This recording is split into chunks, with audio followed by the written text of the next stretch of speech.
Hey guys, Chris Grant here with ClearTheShelf.com, and in last night's interview, I spoke with Tyler Nelson. Tyler went from flipping DVDs and video games from used bookstores and even selling them to pawn shops, all the way into what I'm sure is $1 million Amazon business now. So check out the interview we did, and then do me a big favor, like this video, hit the subscribe button, and we'll be bringing these hopefully every single week from now on. Thanks a lot. I'll see you in the next video. Everybody, this is Tyler Nelson. I'm sure you know him. He is around Facebook. He is at, well, is there a conference that you miss? I didn't go to Resonate this year, and I didn't go to ACE. New Jersey's boring. Yes, it is. But he was at ASD. I know I saw him there. He's going to be at Rocky Mountain Reseller Conference. If you have the opportunity, make sure to stop and say hi, chat with him for a minute. He's always full of knowledge. And tonight we get to chat with him, so it's going to be a good time. If you guys have questions, make sure to leave them in the comments. And I'm going to shut up here pretty soon and just start firing some questions his way and letting him talk. So, Tyler, I appreciate you coming on tonight, man. Oh, I appreciate being on. It's nice. It's a break. I haven't been on a webinar in a while. Good. Let's see if we can have some fun here. So, I always like to get started. I kind of like to know your story. How did you get into FBA? What brought you to it? And I guess when did the light bulb turn on that it was so powerful? Well, I actually didn't start selling FBA. I've been selling since 2011, but I didn't start doing FBA till 2014. 2011, I'm a senior in high school, 17 years old, working at Valley Village. Some may know it as Savers, or if you're in Canada, Village des Velours. But I worked for there, and I bought some video games to use, just play for personal use. My mother didn't approve of them. I'm 17. I'm like, oh, but whatever. I like not having to pay rent and all that, using a car, then paying for the insurance. So I got rid of them by selling them on Amazon, and it started from there. Less than a year later, I quit my job there because I realized that because then I started in the summer after graduating, I started doing their books, pricing the books and everything. I'm like, well, I can make more money than what they're paying me by the hour by just coming in, scanning them and selling them on Amazon. So I started doing that. Spent $500 on used books in a Valley Village the first time I came in there. Oh, wow. So it was awesome. And like some of these were like $50, $100 textbooks that I was getting for $7. So it was really, and this was all merchant fulfillment. I didn't start doing FBA till 2014. Realized, this sells faster. I'm not getting partner shipping rates. I'm still getting ahead compared to the merchant fulfilled shipping. And the media mail was taking 3 weeks because from Anchorage to Federal Way, Washington, it literally went on a barge. And wow. Stuff also like to get lost. I had a couple big boxes of textbooks on the way to Amazon, just vanished. I had one of them come back to me completely empty. So I have a $400 empty box.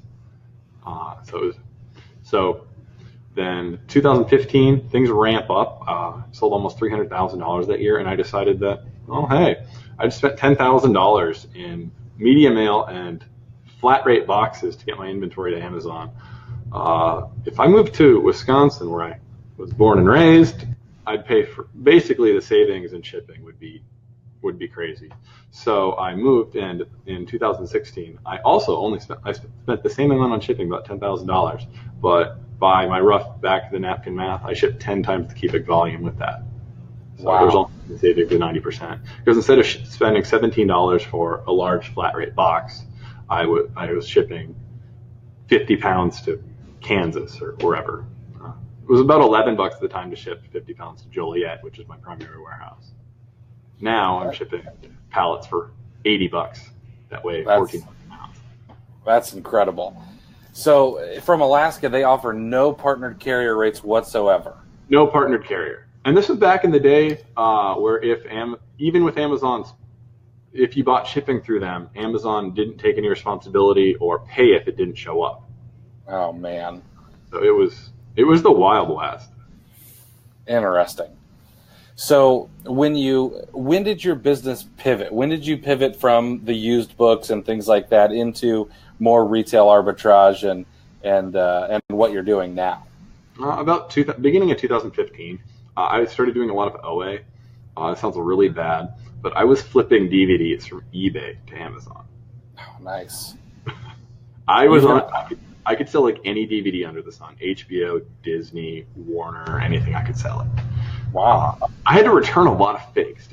Like obvious blatant fakes. Like I'd buy 10 and I would open one to like, especially with the Disney, make sure like all the inserts were legit and everything. And there's sellers with like 4,000 feedback on eBay selling fake DVDs.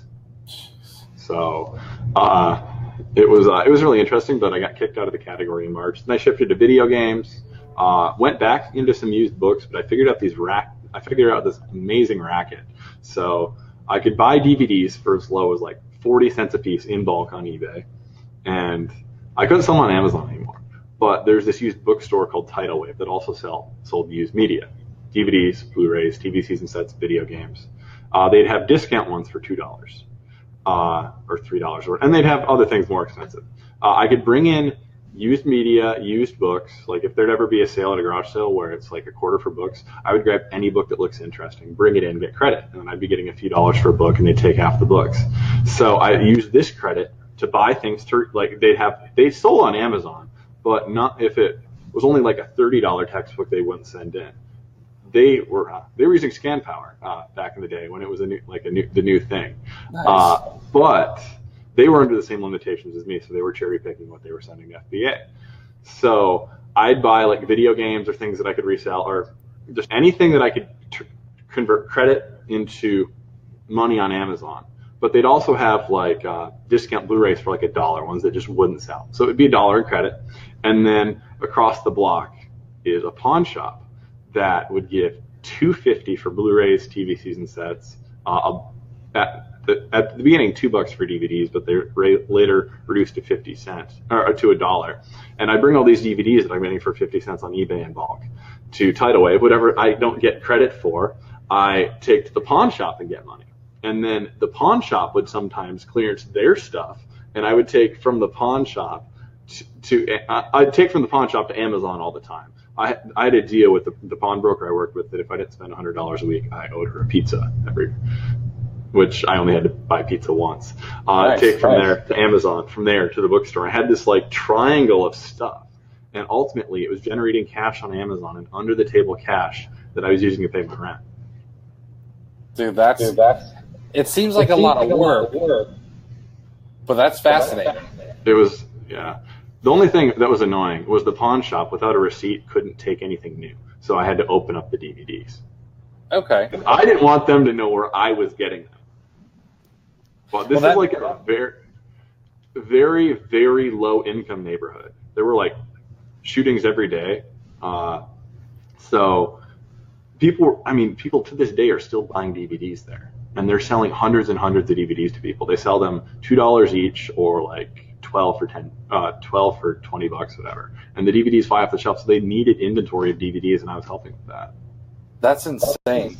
It blows my mind because if I want to watch a movie, I just buy it on Amazon and watch it, But this is literally in the hood.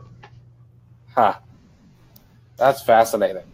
So I was even able to, with clearance from other pawn shops of this chain, buy their clearance and then take it to the store and get money. Ridiculous. Did anyone ever catch on as to what you were doing? They knew I sold on Amazon. I was straightforward with that. And so middle of 2015, I'm like, hey, I'm paying my bills, but I'm not really getting anywhere. It was It was 2 months after this I decided to move to Wisconsin. But the people there were cool, and I applied for a job there. Like, hey, I could help you guys help further your eBay business, get you guys onto Amazon, all this. And everyone in the store, they were severely understaffed too. So the employees wanted me. The store manager wanted me. The district manager said I couldn't get the job unless I quit selling on Amazon.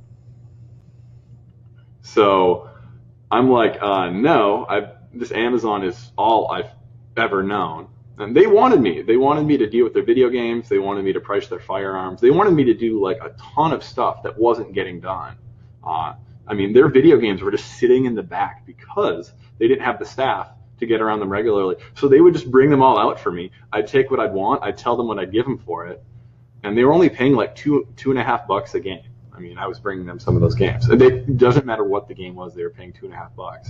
So I'm giving them 10 for a game I'm going to sell for 30, and they're happy. I'm saving them time.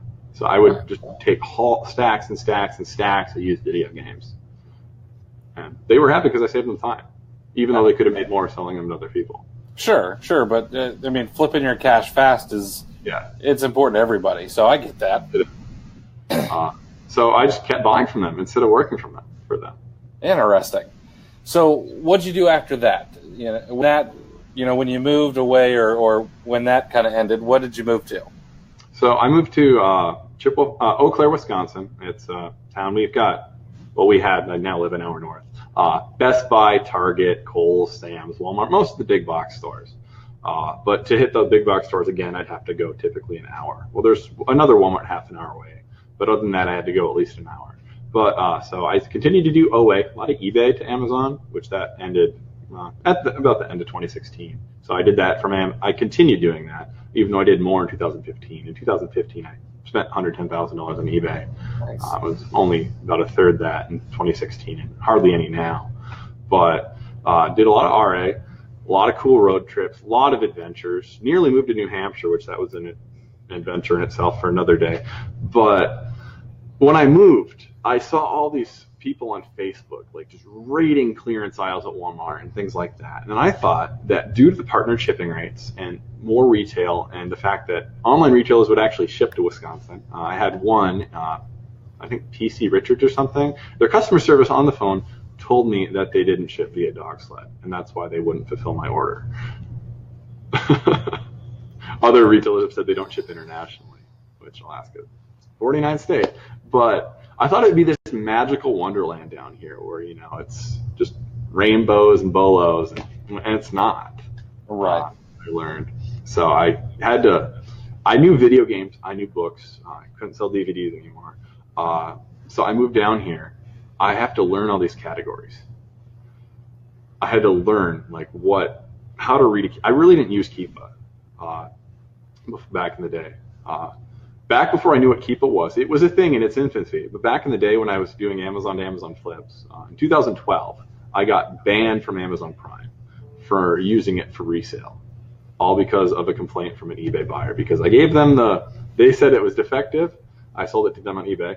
I gave them the order number, told them to say it was a gift, and they fessed up with the real truth to Amazon customer service, and I lost my Prime account because of that. So they sucks. My Prime. I can't sign up for it to this day. It's just blocked from signing up for Prime. It gives an error. But where was I going with that? What was I saying? So I was a lot of Amazon to Amazon. And I don't know what it was, but 2012 Q4 was a gold mine for Amazon to Amazon. It's never been the same. But then I got into Amazon to Amazon textbooks.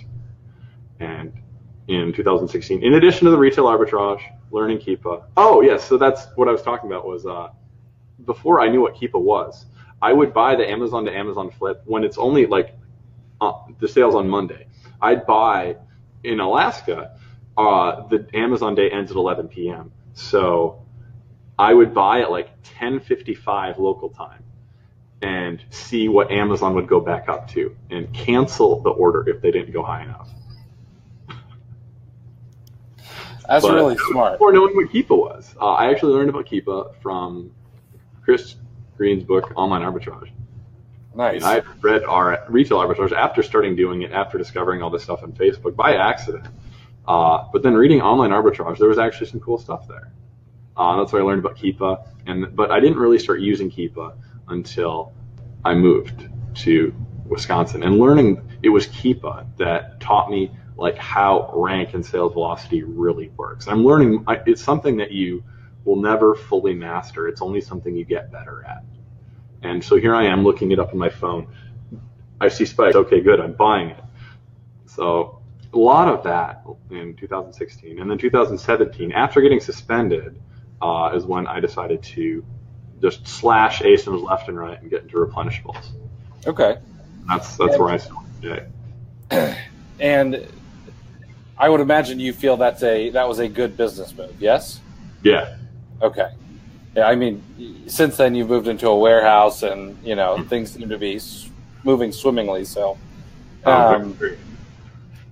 So tell me about the decision to move into a warehouse, and I guess what made you move? Because I know you were renting 2 houses at one point. So what made you move into a warehouse? What have the struggles been with the warehouse, and what have the positives been from having a warehouse? So the reason we moved was the prep house, or the trap house, or the second house that had multiple names. Trap house. Yeah, I can't explain the exact reason why, because there's some profanity in it, but people could probably guess. But we're operating out of that, but then we're starting to do some LTL in, and we were getting weird looks from the neighbors, and while we were in the process of moving out, so we had stacked, starting December, 6 pallets up in the yard, but then they promptly got covered over in snow. They were poking out and everything, but the top was covered in snow. And then here we are moving out, and it's starting to melt, and we get a complaint about it. From the property management company said that someone complained. I don't know if they really did or they just drove by and saw it. But the fact that no one stole those pallets was a testament to how safe that neighborhood was. For pallets to sit up for 4 months without being taken. Yeah, they would have been gone in most of the neighborhoods in Columbus. They'd be gone here at the warehouse. All our junk pallets, the ones that didn't meet the criteria for Amazon, we're throwing out. But now that we have I bought a baler, so the ones that still work but don't meet Amazon criteria, we use for bales of cardboard. Nice. We're doing so much OA because at the prep house, we had the trailer. At the time, it was a 6x10 trailer. We were just using it as cardboard storage because we didn't typically need it. But now whenever we go out and do RA, we do need the trailer. We were just filling it, and then we had to take it to the sanitation company, and we had to pay to recycle it, even though they're getting paid for it from someone else. The cardboard has value. Now I get the bales hauled away for free, and the dude that's hauling away the bales, when I run out of the pallets that I've already purchased, will be able to get them for me at half the price I've been paying. Oh, nice. His company that does recycling also builds pallets. That's awesome. So that'll be good. So, go ahead. We haven't really had much for struggles here, other than the fact that I don't have a closet in my office that's, when I close it's fully dark, because I would take naps, 3 or 4 naps a week at the prep house in the closet because it was fully dark. And we always have to have someone here, but there's always work to do. Mm-hmm. So, you always have to have someone there during business hours, or it's to the point we have to. It's just a necessity. Deliveries or pickups, we want someone here. Now, it's not our own warehouse. We're sharing with a newspaper, and they don't actually do their printing here anymore, so that's the space we're in. So they'll get a few things in, they'll get a few packages in, and I'll run them up. And we hardly get any USPS anymore using a commercial address for receiving. So whatever USPS we get goes to the front, and then they bring it back. So we're exchanging things throughout the day. Nice. We're sharing the space with the newspaper, but everyone's cool. I mean, the landlord works for the newspaper, owns the building still.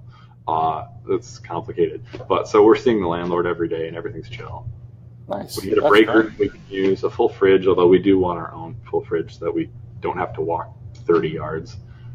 We're lazy. We've got our first question. Matt says, what's the current split of your business between OA and RA? Well, right now, it all depends on your definitions. I mean, so we have a retail store we're going to, and we're getting pallets of merchandise from this retail store. So someone call it wholesale, someone call it retail arbitrage. I don't know. But due to, if we're talking strict definition with actually permission from an official distributor, wholesale's a couple percent. We had a good account that tanked. We're going to try to do some stuff with that to revitalize it. But most of what's coming in is OA. It's other than what we're picking up at retail stores or rating shelves of, everything's coming in UPS or FedEx. Or some of the OA is actually coming in LTL. We buy so much, and they're just drop shipping pallets from the manufacturer. That's incredible. Yeah, that's awesome. Dayton, Holland, Roadrunner. Hey, we've got stuff for you. Who's it from? And they tell us the manufacturer or whatever. That's awesome. What are some? Because I know that OA is probably of OA and RA, OA is probably the most popular right now. There's still a lot of people who do the RA grind, and it's still a great way to do business. But what kind of tips would you give people who just want to break into OA, or maybe they just haven't hit their stride with it yet? Breaking into OA, I'd have to say go to tactical arbitrage. Now, before anyone that's listening to this uses tactical arbitrage, you have to know how to source for Amazon in the first place. If you don't know what you're doing, tactical arbitrage is going to be like calculus to a fourth grader. There's so many numbers, so many filters, so many options. But once you know how to source on Amazon, with tactical arbitrage, set your filters really, really freaking low. Because there can be items that have no FBA on them. So let's say there's an item selling for $26.99 with a merchant fulfilled seller. And with you at FBA, you could get the buy box at $29 or $30. So that's $2 or $3 more that you can profit. And depending on the actual buy cost of the item, I mean, it could take a 10% ROI to a 40, or it all depends on the buy cost. But in terms of net profit, compared to a merchant fulfilled seller, you can make several dollars more depending on a lot of things. It's all buy box metrics. And the more I sell on Amazon, the more weird buy box stuff I see. And the more I try to take advantage of that weird stuff. I mean, I have an item where I raised the price and my buy box percentage went up while everyone else stayed below. So I don't know what's going on. And it was more than 5%. It was like, I mean, I was looking at the report today. I'm like, this doesn't make sense, but I'm getting the sales, so I don't care. But I want to replicate what's happening. I want to find other ASINs where I can do this. For me, with Peter Kearns, I love the guy. He says that like every ASIN you sell, you need to have a strategy, a plan of attack. With some things, it's just, hey, I buy for 10, I sell for 20, I sell X number a month, and I make $3. I'm just going to keep sending them in. But there's other things that I want to optimize. I want to increase sales. I want to set up PPC campaigns, which I'm doing that now. I mean, if I'm shipping a pallet of one SKU, I have a PPC campaign on it. I want to have as many pallets of that selling as possible. And that's the thing with a warehouse is instantly LTL and pallets has become a mine. There we go. Lights automatically turn off. Nice. But LTL is a mindset of saving. I mean, I'm getting between 6 and 10 cents a pound shipping LTL to Joliet, Illinois. Whereas if I'm shipping a 50-pound box, in some cases, I don't always have to pay for the box when it's on the pallet. I mean, some things I'm just slapping a label on the item, so that can be a savings too. But I'm paying for the box plus about $13 for a 50-pound box to go to Joliet. When you put it on a pallet and you've got 28 50-pound boxes, well, plus the 50 pounds to the pallet, the savings are ridiculous. And some things where I do have to pay shipping, the shipping is cheaper to come to you on a pallet, and then it's even cheaper if it's a commercial address. Interesting.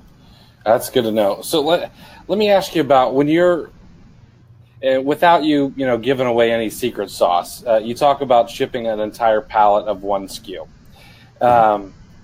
When you are willing to go that deep on one SKU, what are some of the metrics and some of the benchmarks that you look for to be willing to invest that deep into one ASIN? Sometimes I'll test it, but there's other things I'll just buy it. For me, it's looking at the Keepa or looking at the potential. There was a product, retail. I had to call them and order more, but it was a full pallet of it. Each I sent in 100 items. Actually, it was spilled onto a second pallet. And then there was more similar items. But I bought 100 of it. Cost, actually, I'm not going to go into buy cost. But basically, I'm doubling my money on it. And it sells for $60. But it weighs 20 pounds per item. Okay. 19 or 20. And I bought 100 of them. It's a multi-pack. It has to go into a box. And so I had to call ahead and when I bought it, the rank was like 200K in health. Or well, it's one of those health grocery hybrids. It's a grocery product. It's in health. It was 200K in health, and so there's no FBA on it. It's a brand that, at least in my age with yours and my generation, everyone has heard of it. It's from a Fortune 500 company. It's a very popular brand, and to see that this brand has no FBA representation on Amazon, I'm like, I know I can run ads for this. I know people are buying it because it has reviews. I'm going to buy 100 of it. And that spilled onto a second pallet. That's awesome. So that was a month, 40 days ago, and I've already sold half of it. Oh, wow. The PPC is dirt cheap because no one else is running ads on it. I mean, I'm getting ads for like 8 cents a piece, and I'm getting over $1,000 in sales from a week from this product, from the PPC, with an ACOS of 3%. That's incredible. Now there are two things out of that little story that I think are really powerful takeaways. One, it being almost 20 pounds, it's obviously oversized. No, it's not. It's not oversized? No, it's like roughly. I think it has to be under, because 20 or more is oversized, but it's about 20 pounds. I would have figured the dimensions itself would have made it oversized. That's fascinating. No. We put it into a box, and that box is not oversized. We had a Keepa scan and everything done. Interesting. Because the fees were higher before. It was so many merchant fulfilled sellers put in fraudulent dimensions and weights and things like that. So absolutely. always check. When we launch new SKUs now, we're confirming the weight. We're confirming the dimensions. It's annoying though. I mean, I have something that weighs 70 pounds and Amazon thinks it weighs 7 and is about this big. And I sent them photos, tape measure on a scale. We needed it at our warehouse. I'm like, you want me to send this 70-pound product to the standard size warehouse? They're like, yeah, it's okay. So that pallet is going out in 2 days. We prepped it today. Interesting. And it'd be cheaper to go to Joliet. They'll transfer it for free. So like, only thing lost is time on it. Yeah, absolutely. I'm curious how many people doing RA, doing OA are willing to spend the money or learn how to do PPC. Are you doing just automatic bids, or are you doing some manual? So with these things, these campaigns, every single one has a code name. I think it's just something goofy I do. Every code name gets manual after a little automatic usually, and then I have one. It's called penny slots, but I started, just a couple pennies like a year ago. A couple pennies a bid. Everything I sell, except for video games, because apparently it's a whole entire waste of money. People search the games, they click on it, they never buy. So video games are off the table. But other than that, then I raised it to a nickel, and then a dime. So last week, it was a dime, and then a couple days ago, I raised it to 20 cents, and so far, just week to date, compared to last week, I have twice the sales. At twice the ACOS, but the ACOS is 4-something%. Right. Oh, that's incredible. Yeah, I really wish more people would use it. 9% of my gross sales week to date have been from that cheap PPC. Wow. Yeah, if you guys aren't using that and you're going deep, especially if you're going deep, it really is worth it. That's a significant in the long run. I mean, in the long run, 9% more sales is crazy. Yeah, absolutely. Yeah, I mean, especially at scale and at the volume that you're doing, that's a lot. It's a lot of money on the table that you're getting now instead of waiting. Yeah, and then what I do is once a week I see if things have ads, and with automatic, if they're not selling, I just archive it. I don't have time to deal with every single SKU on an individual level. And I think I'm just going to keep cranking it up and and just remove what doesn't sell. That's awesome. Let's answer a couple of questions here. Sean is curious, and you don't have to answer this if you don't want to, but what's the length of your lease, and does the obligation scare you? Oh, it doesn't scare me at all. I did have a personal guarantee, but I was paying about it was $950 a month for the prep house plus utilities. Here it's $1,200 a month with $300 flat rate utilities. So I was tempted to start mining Bitcoin and all that kind of stuff with it being a flat rate, but I figured I shouldn't. But we have the AC at a very comfortable level when necessary, and in the winter we have the heat at a very comfortable level here. And it's only a 1-year lease. Reevaluate when it comes near to an end. We already need a bigger place almost. That's awesome. But when Uline has a free shipping code and you need to spend $500, you can order a lot of stuff really quickly. Oh yeah, absolutely. You buy enough boxes from U-Haul to come on a skid or multiple skids. It's 300 smalls to a skid, which we get a lot of smalls with the LTL. We want the pallets as dense as possible, and the small, and we don't want there to be wasted when there's only so many cubic inches on the face of the pallet. And you want to use the entire pallet and then go up.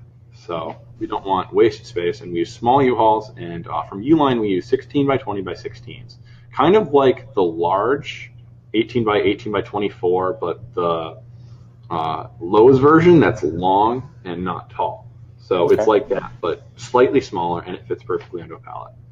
Are you using heavy-duty boxes, and how high are you stacking the pallets? We're stacking it as high as we can. I mean, can't be taller than 72 inches. 2 of my guys are 6 feet tall, so that's the benchmark. Can't be taller than them. And then for the actual dimensions and calculating the freight class and everything, we have like 4 tape measures around. I have a problem with stealing them, so there's always at least 2 at my desk.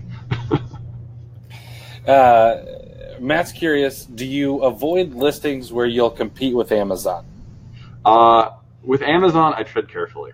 If it's something that's just mediocre in sales, mediocre in return, I just pass.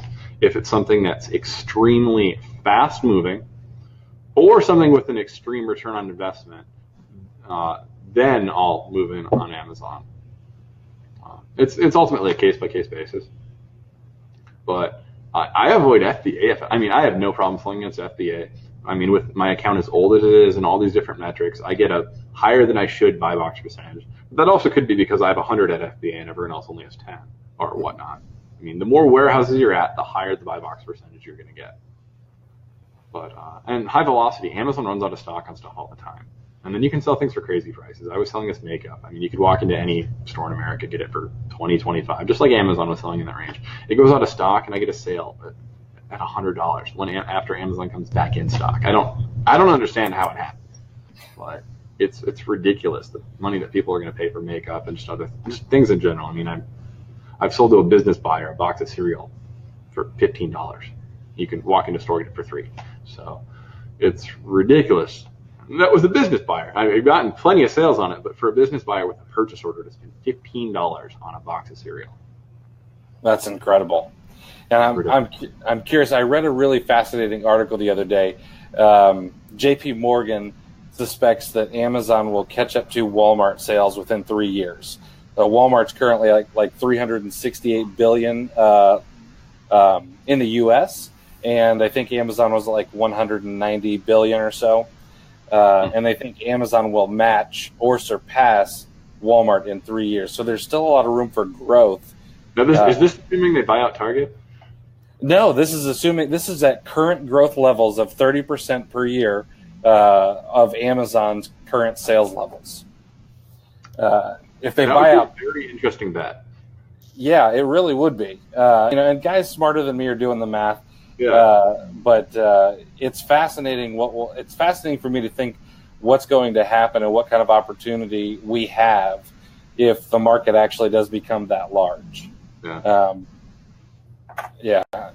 Let's see here. Someone is curious, would it be better to join a list rather than TA for a beginner, or what would you suggest? That's an interesting question. I mean, the list's $10 or whatever.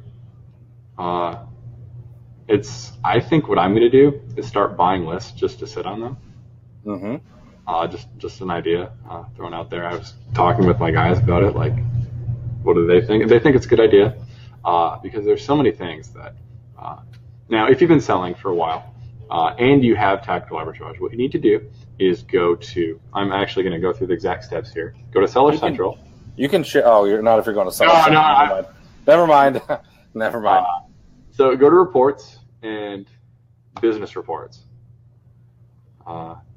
And then go to by ASIN, detail, page sales and traffic. Then it's going to retrieve data, everything. At the top right is going to be some calendars. Go back as far as you can. If I remember correctly, it's 2 years. It's going to, depending on how many items you have in stock, or not even, just have sold. And this also seems to include ASINs you've deleted. It's going to spin and spin and spin for a while. It may take a couple minutes, but when it does, then go to the top left and click the box to check every single item and download that CSV. Run that through the reverse search. You'll find replens that died or just other things. You might even find cheaper sources for your inventory. It's a reverse search on your own. Every ASIN you've ever, not even ever listed, or at least everyone that Amazon has captured the data for. This is the same place that you're looking to see your sessions and buy box percentage. Yeah, tell me what report that is again. I'm going to write it down and make sure it goes out in the replay. Detail page sales and traffic, and then go back to as far as Amazon will let you, which I believe is 2 years. I can do a ton of clicks to find out. Yeah, it'll let you go back to May 17th of 2016. So go back 2 years, unless you haven't been selling for that long, and download all those ASINs and run them through the reverse search. And it'll be interesting what you find. Now, I'm using the Amazon built-in restock tool. It's simple and easy, and every once in a while, an ASIN slips through the cracks. With this, I'm able to rediscover those ASINs that weren't important to me to be mentally caring about, but important enough for me to restock, and I've discovered a few ASINs that way. Then I need to restock. And other things that have died but have rebounded. And so if you've been buying lists, go take a look at the lists you bought in the past and take a look at things. Yeah. Bob Steele actually brought that point up the other day when somebody was asking about lists. And, I keep bugging about buying his data. I know. I would love to buy his data because he's got years worth of these lists just sitting there, and I'm sure he utilizes them. But you can go back through those lists and just buy a ton of stuff. Lisa is curious, do commercial addresses get cheaper shipping rates, and how much more would it cost to ship a pallet from a residential address?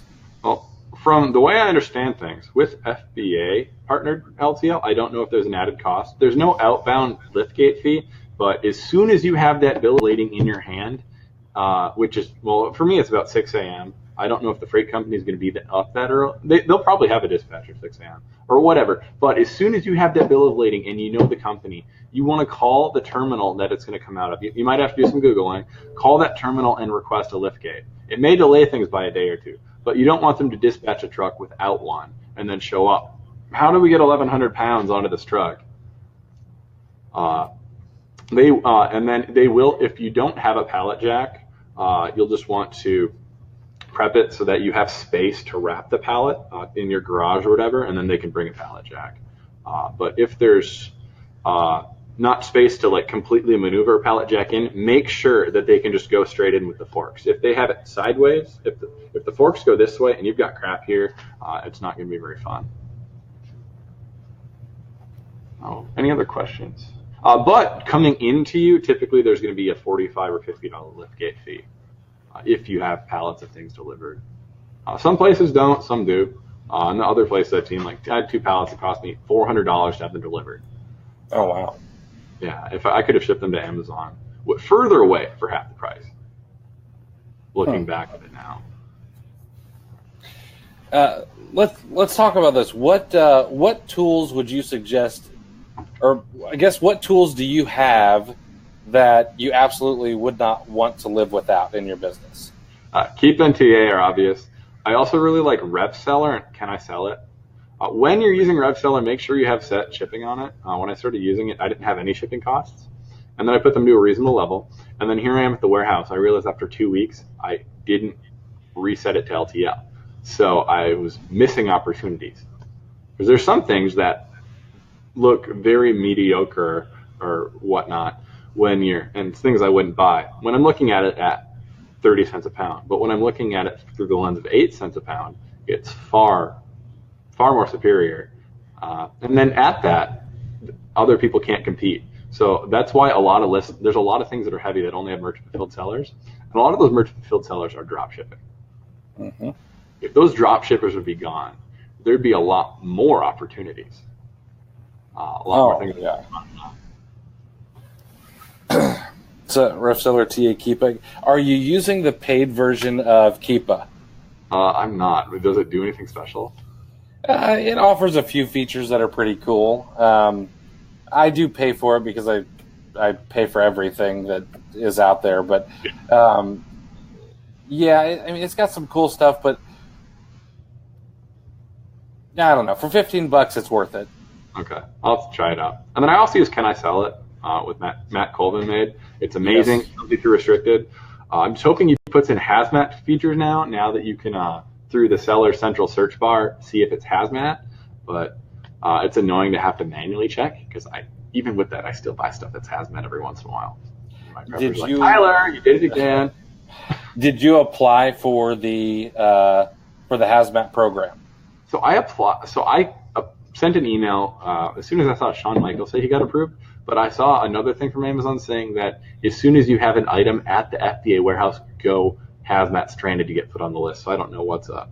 Interesting. But I'm really hoping to get on it because I'm finding some amazing stuff. Only thing I hear is you have to arrange your own shipping to get to FBA. I guess that makes sense. Yeah. Tell me what a day looks like. How do you crush a day with OA and all that good stuff? Most days I'm up between 4 and 6 a.m. I mean, earliest I've gotten to the warehouse is at like 4:20 in the morning. But lately, I've been doing some of the stuff that people do in the evening, in the morning. So I'll get up, shower, clean myself up, and I'll play Call of Duty or Battlefield like for an hour in the morning. And it'll be like 5 a.m. Here I am playing video games. I'm so against the people that are still up. I'm all nice and fresh and doing awesome. And then I'll go to the warehouse.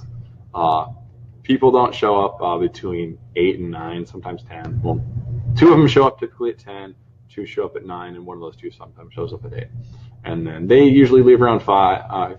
One guy, Nathan, he 10 to 6. That's just what he does because he's up till 2. I mean, there's been days, every once in a while, where I'm getting up when he's going to bed. Oh, wow.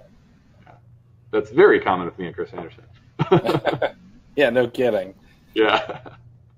And then I like getting up in the morning early. It was something I started. Chris Green shared some article about the getting up at 4 a.m. experiment. I tried it while on a road trip, and I crushed the RA that day. Because here I am at Walmart, like starting at like 5 in the morning. It's awesome. There's no one here. And then now I'm applying this to OA. And so if I place an order at 5 in the morning, or just it is far more, or just in the morning in general, it's more likely to go out same day than if I purchase in the afternoon. Now, I do purchasing all day, but it's more likely to go out same day, so it'll come quicker, get it to Amazon quicker, get cash flow going better. Combine that with daily payouts, and it's like a multiplying effect. It's really good for cash flow. And then with no one around here, it's silent until I can crank my music. Until I crank my music, because no one else with the newspaper usually shows up till 7 or 8. So at 5 in the morning, I'm cranking my music. I'm grinding through stuff. The sales emails are often fresh. They're often coming early in the morning. It seems that pricing changes either at midnight or early in the morning with a lot of online retailers. So I'm taking advantage of the sales, because with sales, things sell out. And to be blunt, in some sales, I'm the reason why, depending on the retailer. If you can see their inventory, if I can, if they have 147 units, I know that's what they have, and if it's fast enough, I'm going to buy those 147 units, and I'm going to have less competition because there's no one else up at 5 in the morning. When everyone shows up, then I get a little distracted, and it's harder to focus because we're just in one big room. I don't have a private office or anything. We've got one side of our prep operation, literally, or not the table behind me, and then that computer there we're going to be using that for a second account. But we've got just prep tables and inventory that I can't show, just going about 25 feet this way. And then back here we have a ton of supplies and stuff, and more supplies over there, bubble wrap on the ceiling, and just stuff everywhere. But I get more done in the morning. Are you, excuse me, will you sometimes wait to purchase something the next morning if you find it later in the afternoon, just so it goes out same day, or are you just buying at all times? At all times. I really don't do much work at home anymore. I'll tinker with my laptop a little bit, but it's just a matter of focus. I focus more in the morning. Then when I have 4 dudes all over here and stuff, gabbing, and it gets a little distracting and harder to focus. Yeah, absolutely. Nothing wrong with having a fun place to work. And then I can go home at 2 and have a full day working. Yeah. Let's see here. Oh, yeah. You mentioned daily payouts. I would imagine that I have daily payouts on my account, so I would imagine that you have daily payouts on your account. Yeah. So I think that may be the same year I started my Amazon account. I have to go back and look. So you're not utilizing a service or anything like that to get daily payouts. Okay. What about your guys? Are they 1099? Are they? They have been completely setting their hours, and they ask questions, and I don't know if we meet the criteria or whatever, but I'm in the process of working with my accountant to set up an S Corp that will own my LLC and own another LLC I'm setting up, and just all my businesses. We're going to umbrella it all, and the S Corp will be making the payments. It's literally going to happen within the next week. Nice. Oh. This is something I don't think enough people hit on. You do some things with your guys that a lot of, and I know they're buddies. I know they're buddies. Yeah, they are my buddies. But on the same note, they're employees or contractors. So they call me boss to annoy me.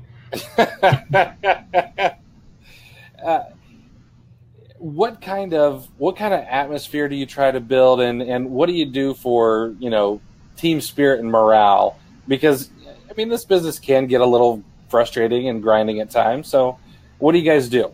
Well, for team spirit, we go out. Well, the new guy, he's 19, so he can't go drinking with us. We go shoot guns. Not at the same time as the drinking. Not on the same day. At least once a week I have pizza coming in. I usually send one of the guys with the company card once a week to get Jimmy John's. We've got a group chat where we share memes, and our nicknames in the group chat are our sandwich orders because we always get the same sandwich. But yeah, I always try to keep pizza once a week, which lasts for a couple days.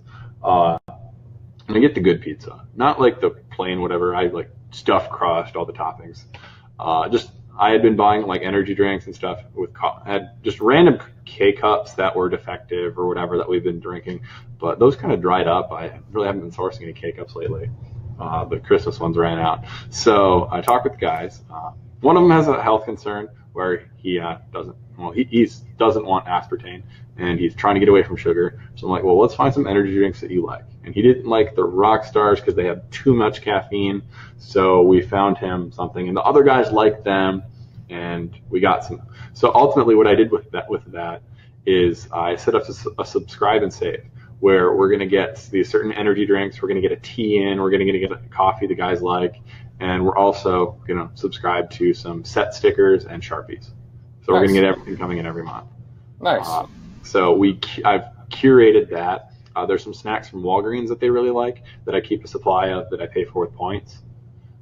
So I want the guys to be happy. I want it to be chill. I'm trying to clear room for an Xbox because I just upgraded for free with Target gift cards. I got a 1X. So I'm going to bring my 1S and my old non-4K TV over here, and we're going to have an Xbox if we just want to chill. Because, I'm paying a flat rate for the utilities here, but not at my house. And my house is on the second floor. It's a 2-story place. The lady that lives below us just cranks the heat or something, and so we live in a sauna. But here we've got this nice concrete slab and a good AC at the warehouse. So we're going to chill if we want. I even keep beer in the fridge here. Nice. Absolutely. That's great. I think that's something that's, really important. Over the years, I've had, people on and off who've come and helped me with my business. And I do always try to, I want that fun atmosphere so that they enjoy coming to work. And Do you ever buy closeout deals from manufacturers, department stores, anything like that? I've done a few closeout deals with people. They've been very hit and miss. Mm-hmm. But nothing lately. Let's see. Lisa says, how do you know what the inventory numbers are at the retailers where you do OA? Oh, some will tell you if they let you. I mean, some retailers you can do the 999 trick on, just like Amazon. Yeah. I mean, if you add as many to your cart and it only has to be 147, I'm pretty sure that 147 is what they have. And then you can confirm 10 minutes later when you refresh and the page is out of inventory. What about avoiding getting shut down by retailers for buying large quantities? It all depends on the retailer. I mean, I got shut down by one. I got banned. I thought from a retailer here at the warehouse. We had been banned by like between the prep house and my normal house before. I was banned from like 10 or 11 different places. We finally got banned by one. It was really stupid. I bought 12 bottles of shampoo and that set off the flag. I'm like, really? 12 bottles of shampoo? But it wasn't a major source of inventory. It was only the third time I'd ever made a purchase from there. It was just reverse search stuff. It was a limited time deal. Let's see here. Now, are you sourcing all yourself with TA? Do you have any VAs at all?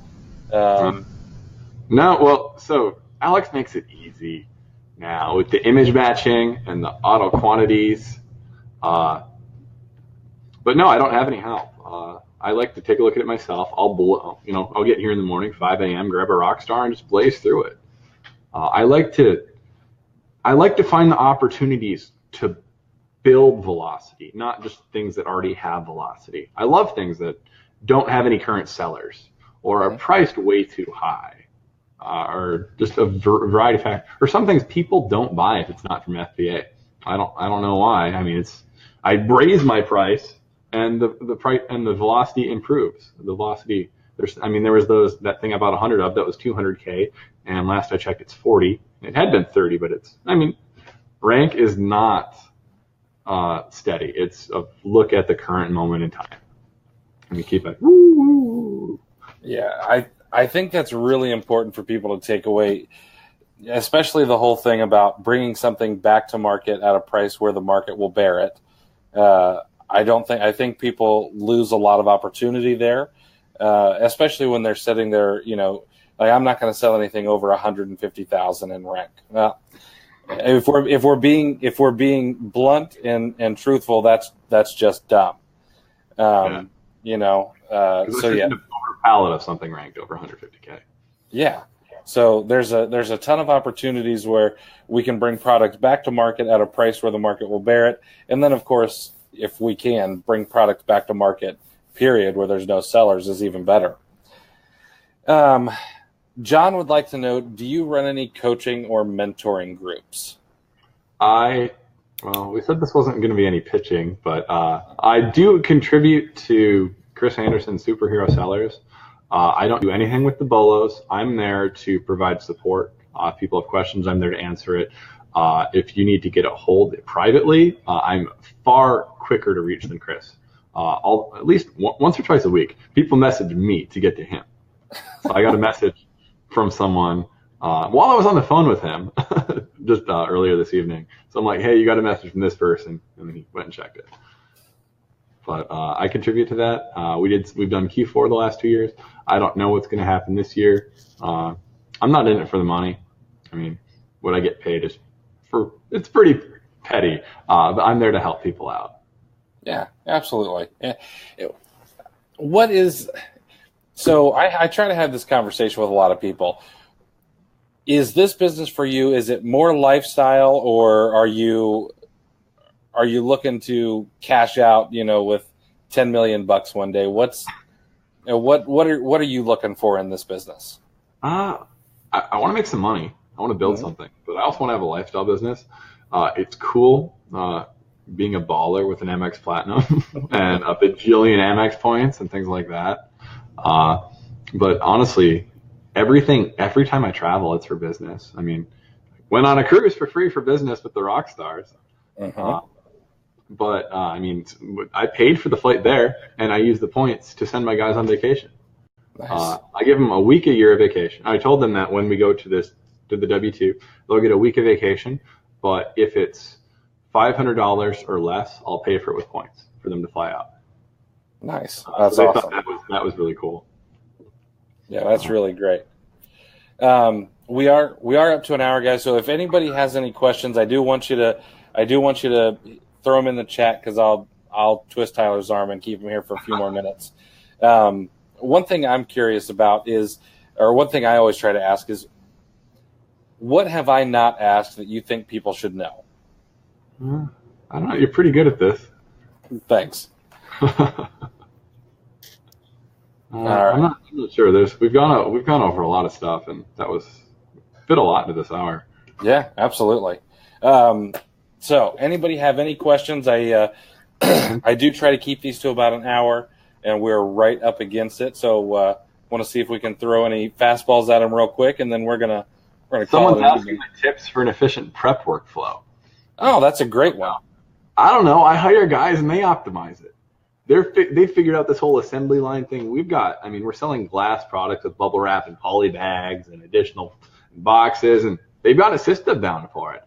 If I was doing it, it'd be like I'd do one at a time, but they have one guy bubble wrapping, one guy poly bagging, one guy putting around the additional paper to make sure it fits snug in the box, the next guy putting it in the box, another guy building the boxes. They've got it down. So outsource the prep, whether it's a prep center, which I'm not 100% a supporter of, but I completely understand in a lot of cases it's the way to go. If you want to not have a warehouse and you want to continue to live in your apartment or townhouse and do a ton of scaling on Amazon, prep center is awesome. But for me, I moved to have a cheaper warehouse. What I'm paying now would have only gotten me a smaller workshop with just an overhead door in the town that I was living in Eau Claire, by moving an hour north. You have what, 4,000 square feet? I have permanent access to 2,600 square feet, and then there's about 14 behind me that's like an easement for the newspaper to deal with 2 half days a week. Then there's this room that's usually dark over this way called the dark room, and we've been stashing pallets in there and pulling them out as necessary because they never use the room at all. So overall, if we timed it right, I could have a full truck come in and we could deal with the full truck. That's awesome. See, here in my market, without having to drive 45 minutes or something like that, I'd be looking at probably $3,600 a month for that kind of square footage. Yeah, I think $1,500 a month with utilities, and it's a 1 year. I had a place on the other side of town that's $9,600 for $325 a square foot. So. Wow, that's really cheap. It's very cheap. 2 overhead doors and a dock. Because here we've got the dock and we have 2 van height overhead doors, but the van height overhead doors are too narrow for pallets. Okay. And we have an interesting real estate market in Cologne, and I know this is an aside, but I'm in the city, but right outside the city, we've got, Columbus is literally a hub for 75% of the country. So we've got 4 Amazon warehouse. 3 right now. I have 4th coming soon. We've got Gap, Kohl's, Target. We've got all these distribution centers, and so commercial real estate is just at a premium here. Okay, let's see here. Lisa's curious, do you have any suggestions for a newer seller to deal with gated products and brands? Well, unfortunately, if you can't get wholesale invoices, if you're dealing with toys, Entertainment Earth is the place to go, but only for ungating. I spent like a day looking at their stuff, and I found some cool stuff to sell, but it wasn't worth investing a relationship into. So if you can't get auto ungated, click on it. With Matt Colvin's Can I Sell It? If I'm restricted, I click View, I click Apply, and if I get in, I get in. But let's say you tried that back in the day, and you're selling a lot more now. Go in and see if you can get approved in things that you have drafts for. Or if you're not getting approved and you have 1,000 drafts, it could be because you have too many drafts. I've seen that. But there's some things you can't get into. There's some things I can't get into. There's things I would love to get into, but unfortunately, I still can't sell Oral-B or whatnot. See, Oral-B is one of those weird brands. Like every now and again, I'll find something. I'll find an Oral-B product I can sell. It doesn't look like the listing was made improperly, but then 90% of it I can't. Well, that's one thing to look out for is I'm changing like 10 ASIN brands a week. There's so many things. Merely by fixing the title and getting rid of the abbreviations and foreign lettering. I mean, you can. I have a replan, and some drop shipper kept changing the second half of the title to being in German. Oh, jeez. I had to change it twice. Lights went off again. Opened a case with Amazon. They're off. Whatever, doesn't matter. Opened a case with Amazon. There we go. Finally, they locked the listing to be in English, and that person can't make edits to it anymore. Interesting. Going on with that, but there's weird stuff. Fix listings. Add bullet points. Make sure the brand is right. There's this one drop shipper that, with all their listings that they create, the brand name is their store name. I have no idea how they haven't gotten sued in like federal court, or at least suspended over what they're doing. But And I'll bet money that they're using a software to build all those listings for them. And it's Chinese. Okay. They're stealing the bullet points from the supplier they're drop shipping from. Oh, jeez. I'm surprised they have, because I know that supplier will send IPs. I'm surprised they haven't gotten IPs over that yet. So I want to snitch to the supplier that I'm also buying from, but I don't want the listing entirely shut down. Yeah, absolutely. Tyler is curious, do you have a good source for specific size boxes for glass? Or if you're not using boxes, how are you prepping your glass? We're using boxes. We're fully abiding by the TOS. We've got like 8 or 9 different E-line sizes we use. And we've merely found, if we find something a ton of, we order to suit, and then we order more. There's one box size I keep over 1,000 of. Nice. I'm not going to say what size it is because it could be. But have you sold in any other Amazon markets outside the U.S., or do you plan to? I'm not planning on it. If I would do anything, it would probably be some really crazy thing into Canada. I went and spoke at Great North Ecom, and that was really eye-opening. Interacting with sellers, scanning in Canadian Walmarts, and I know there's some opportunities merely taking advantage of the difference between the U.S. and Canadian dollars. I just haven't had the time to explore the possibilities at all. Yeah, that would be, along with an at-home poutine kit. Being able to arbitrage the dollars would be interesting. Every day while I was there, it was awesome. They even had it at McDonald's and at A&W. It was awesome. Really, poutine sounds disgusting, but once you get some in front of you, it's one of the most delicious things ever. Well, especially as a Wisconsinite with the cheese curds. Yeah, absolutely. Let's see. I think that's about it. Unless anybody has any questions, I am going to start wrapping this up. Let's see here. Lisa has a good question. Since you've actually been to a lot of these, do you see value in a newer seller going to any conferences? If so, which one? I'd say any of them. All depends regionally where you're at. Like, what's the cheapest to get to? ASD in Vegas happens twice a year. It's awesome. It's Las Vegas. There's no schedule to it. I mean, I've stayed up till 8 a.m. playing Pai Gow with Travis Ross and Chris Anderson, networking the entire time. And there's all these house parties at Airbnbs and stuff. I always host one. We got cheese curds and beer brats for that. Rocky Mountain's good. There's no beer bus this year, but there is the Rockies game. That'll be a lot of fun. If you're in Chicago, in October, there's Ecom Chicago. If you're just in the Midwest at all, there's Midwest Ecom in July. I am a little biased on that. I'll be speaking at it. But it just depends on where you're at. I mean, there's value in every conference. Well, most conferences. I wouldn't recommend a new seller going to Resonate. I went there last year. It's very, very, very next level. I felt like I was one of the smallest people in the room in terms of Amazon. There were some heavy hitters there. Wow. Very, very next level in terms of the education and content. Interesting. But it all depends on when you're free, when your kids are free, things like that. Don't bring your children to an Amazon conference. At least not to the networking. Especially not in Vegas. Do not bring your kids to Vegas. Not Vegas.